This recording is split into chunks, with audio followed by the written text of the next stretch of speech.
Aku Sabira Nur Azizah. Aku Haliza Nurfazilillah. Aku Alfi Khaidir. Aku Cinta Syafaulia. Aku Hafizuddin Pianur Rahman. Aku Ananda Rasa Fitri. And we are from Gryffindor. Di sini kami akan mempresentasikan hasil analisis pelanggaran iklan-iklan di Indonesia tahun 2023. Selamat menyaksikan.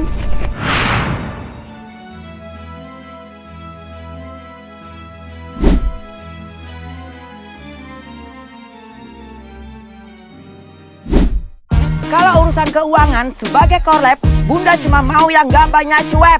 Buat Bunda yang serba satset, nggak mau ribet. Nih, Livin App.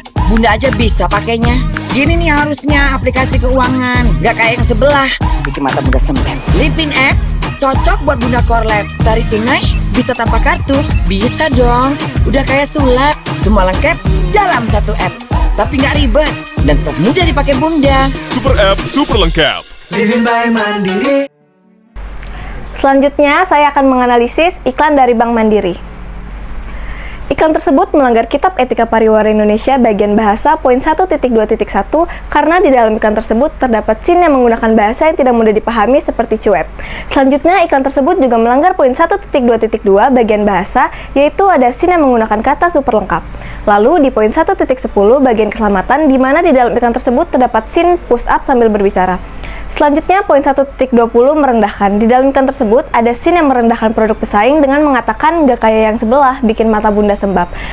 Iklan tersebut melanggar Undang-Undang Republik Indonesia Nomor 8 Tahun 1999 tentang Perlindungan Konsumen Pasal 17D, di mana iklan tersebut tidak memuat informasi mengenai resiko pemakaian barang atau jasa. Iklan tersebut melanggar Undang-Undang Republik Indonesia Nomor 32 Tahun 2002 tentang penyiaran Pasal 36 ayat 5 poin A, karena di dalam iklan tersebut mengandung unsur menghasut dan menyesatkan, dan Pasal 37 karena iklan tersebut memakai bahasa pengantar yang tidak mudah dipahami.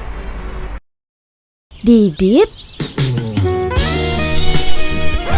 ajakin yang seru. Nonton, wow, super seru. Ngegame, wow, super seru. Konten, wow, super seru. Kuotanya nggak bisa habis. Pakai super seru. Super kuotanya, super hematnya. Aktifkan di My Telkomsel. Analisis pada iklan super seru Telkomsel. Yang pertama, yaitu melanggar pada Etika Pariwara Indonesia Nomor 1.10, di mana tentang keselamatan. Iklan tersebut tidak memberikan keamanan bagi pengguna, yang di situ juga tidak berhubungan dengan iklan tersebut. Yang kedua, yaitu adalah pelanggaran pada Etika Pariwara Indonesia Nomor 1.12 tentang hiperbola, di mana iklan tersebut memberikan hiperbola yang berlebihan sehingga memberikan salah persepsi. Kemudian yang ketiga, yaitu melanggar pada Etika Pariwara Indonesia Nomor 1.13 tentang masa tenggang, yang dimana iklan tersebut tidak menjelaskan sampai kapan berapa lama waktu masa tenggangnya. Kemudian yang keempat, yaitu pelanggaran pada Etika Pariwara Indonesia Nomor 1.2.2, di mana tentang bahasa, iklan tersebut memberikan atau menggunakan kata-kata super, yang dimana itu tidak disertai bukti yang jelas. Kemudian yang kelima, itu melanggar pada Etika Pariwara Indonesia Nomor 1.2.3, di mana iklan tidak memenuhi ketentuan yang diberikan. Yang keenam, iklan tersebut melanggar Etika Pariwara Indonesia Nomor 1.29.4 tentang halayak anak, di mana iklan menganjurkan pada tindakan yang tidak benar, yaitu menggunakan gadget yang tidak ada batas waktunya, sehingga dapat menimbulkan untuk menentang atau mengabaikan nasihat orang tua. Kemudian, pelanggaran yang ketujuh terdapat pada Undang-Undang Perlindungan Konsumen Bab 2 Pasal 3 Ayat 5, di mana iklan tersebut dapat menumbuhkan kesadaran bagi pelaku usaha tentang perlindungan konsumen. Yang kedelapan, juga terdapat pelanggaran dalam Undang-Undang Perlindungan Konsumen Bab 4 Pasal 8 Ayat 1, di mana iklan tidak mencantumkan tanggal kadaluarsa atau jangka waktu penggunaan sampai kapan batas waktu penggunaannya. Dan yang kesembilan, 9, pelanggaran dalam Undang-Undang Perlindungan Konsumen bab 2 pasal 9 ayat 1, di mana iklan melanggar karena adanya kata-kata yang berlebihan dan tidak ada menjelaskan resiko jika membeli paket produk tersebut akan menggantikan atau menghilangkan paketan sebelumnya. Dan juga yang ke-10, melanggar Undang-Undang Perlindungan Konsumen bab 2 pasal 9 ayat 3, di mana iklan melanggar pelanggaran ayat 1, maka tidak boleh, maka di situ dilarang untuk mempromosikannya kembali. Yang ke-11, melanggar pada Undang-Undang Penyiaran bab 4 tentang pelaksanaan siaran bagian pertama pasal 36 ayat 3, di mana iklan tidak mengklasifikasikan halayak yang sesuai dengan siaran. Dalam iklan tidak ada klasifikasi pengguna di umur berapa.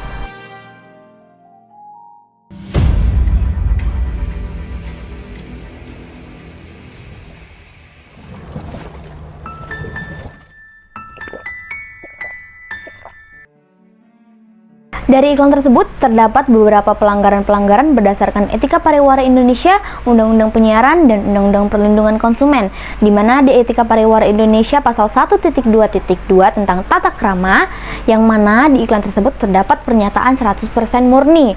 Lalu di pasal 1.20 tentang merendahkan, di mana iklan tersebut mengandung unsur-unsur yang merendahkan produk lain.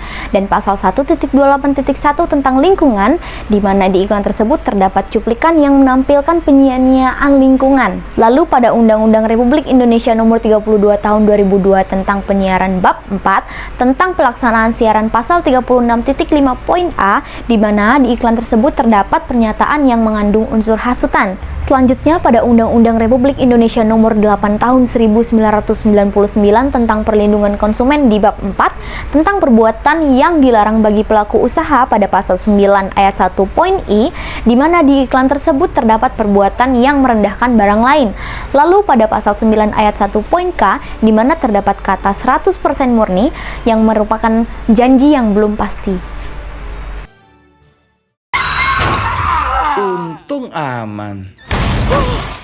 Kamu butuh perlindungan ekstra. Asuransi Rujai itu terjangkau banget. Bisa kamu atur sendiri. Dan harga preminya akan menyesuaikan. Saatnya atur sendiri kebutuhan yang pas buat kamu.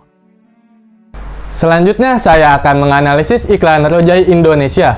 Dari iklan tersebut, terdapat pelanggaran berdasarkan Etika Pariwara Indonesia, Undang-Undang Penyiaran, dan Undang-Undang Perlindungan Konsumen. Pada Etika Pariwara Indonesia, poin 1.2.2, pada iklan tidak boleh menggunakan kata berlawan seperti ter. Pada iklan tersebut, terdapat kata terjangkau. Pada poin 1.4 tentang pencantuman harga, pencantuman pada iklan itu menyesatkan khalayak. Pada poin 1.10 tentang selamatan, iklan tersebut menampilkan kekerasan orang tertabrak mobil. Pada poin 2.16 tentang peluang usaha dan investasi, pada iklan tersebut, investasi ini menawarkan pembagian keuntungan, tetapi tidak secara seimbang menyebutkan resiko yang mungkin dihadapinya. Pada poin 3.12 tentang hewan, poin 3.12.1, pada iklan tersebut menampilkan hewan yang dilindungi, tetapi tidak bertujuan untuk menjaga kelestarian. Pada poin 3.12.2, pada iklan tersebut tidak mempertimbangkan segi-segi pelestarian. Lalu, pada Undang-Undang Republik Indonesia Nomor 32 Tahun 2002, Undang-Undang Penyiaran bab 4, pelaksanaan siaran bagian pertama, pasal 36 ayat 3, isi siaran tidak memberikan perlindungan dan pemberdayaan kepada khalayak khusus, yaitu anak-anak dan remaja.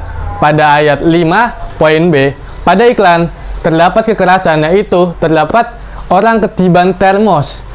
Bab 5 pedoman perilaku penyiaran, pasal 48 ayat 4, pedoman perilaku penyiaran menentukan standar isi siaran yang sekurang-kurangnya berkaitan dengan poin B, yaitu rasa hormat terhadap hal pribadi, poin C, kesopanan dan kesusilaan, poin D, pembatasan adegan kekerasan. Lalu, Undang-Undang Republik Indonesia Nomor 8 Tahun 1999 tentang perlindungan konsumen, pada pasal 9 ayat 1 poin K, produk tersebut menawarkan sesuatu yang mengandung janji yang belum pasti. Pada pasal 17 ayat 1 poin D, pada produk tersebut tidak memuat informasi mengenai resiko pemakaian barang atau jasanya. Kerja pakai kaki. Ya, pakai kaki. Pakai AP. Ya, pakai AP Boots. Kenapa pakai AP? Buat maju bertempur. Ya, dia lagi. Ya, kerja pakai ini, pulang pakai itu. Pada iklan Boots terdapat beberapa pelanggaran menurut etika pariwara Indonesia. Yang pertama, pada poin 1.2.1 tentang bahasa, iklan harus disampaikan dengan bahasa yang benar dan mudah dipahami. Namun, dalam iklan tersebut terdapat beberapa kata yang kurang jelas dan membuat iklan tersebut sulit dipahami. Yang kedua, poin 1.10 tentang keselamatan, iklan tidak boleh menampilkan adegan yang mengabaikan segi-segi keselamatan. Dalam iklan tersebut, banyak adegan orang jatuh, juga penampilan benda tajam. Yang ketiga, poin 1.12 tentang hiperbola, dengan adegan jatuh di dapur, menumpahkan makanan ke kepala, membawa troli makanan dengan cara yang tidak aman. Iklan tersebut sangat hiperbola dan seharusnya tidak seperti itu. Yang keempat ada di poin 1.14 tentang penampilan pangan, tidak boleh menampilkan penyanyian pangan, namun dalam iklan tersebut terdapat penyanyian makanan dengan hiperbola menumpahkan makanan tersebut ke kepala. Yang kelima ada poin 1.28.1 tentang lingkungan, iklan seharusnya dapat menciptakan lingkungan yang baik, namun iklan tersebut malah menampilkan adegan-adegan berbahaya seperti atraksi kopral, adegan hiperbola, dan penampilan benda tajam. Sementara terdapat juga pelanggaran menurut Undang-Undang Perlindungan Konsumen, yaitu pada pasal 9 poin K nomor 8 tahun 1999. Pelaku usaha dilarang menawarkan sesuatu yang mengandung janji yang belum pasti.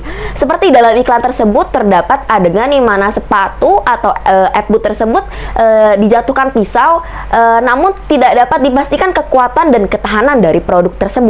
Kemudian terdapat pelanggaran pada Undang-Undang Penyiaran pasal 37 nomor 32 tahun 2002 tentang penggunaan bahasa Indonesia yang baik dan benar. Karena dalam iklan tersebut tidak disampaikan dengan bahasa yang baik dan benar sehingga iklan tersebut sulit dipahami oleh para penonton maupun khalayak masyarakat.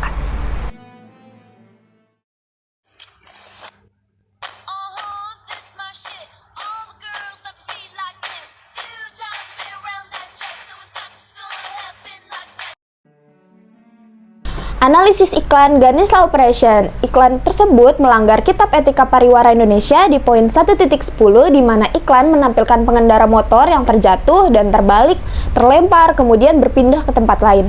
Nah, lalu poin 1.4 yang di mana Ganesha Operation ini menyembunyikan harga dan hanya menampilkan diskon secara besar-besaran. Poin 1.12 di mana iklan ini dimuat adegan jatuh yang dibuat-buat dengan secara brutal. Lalu poin 1.29.2 iklan harus mendukung terciptanya lingkungan yang positif dan tidak memberikan efek negatif untuk orang yang melihatnya. Di poin 1.29.4 menampilkan adegan berbahaya yang seharusnya tidak dilakukan hanya untuk menarik orang untuk menontonnya. Lalu pada Undang-Undang Perlindungan Konsumen di pasal 4 poin 1 hak-hak atas kenyamanan, keamanan, dan keselamatan konsumen.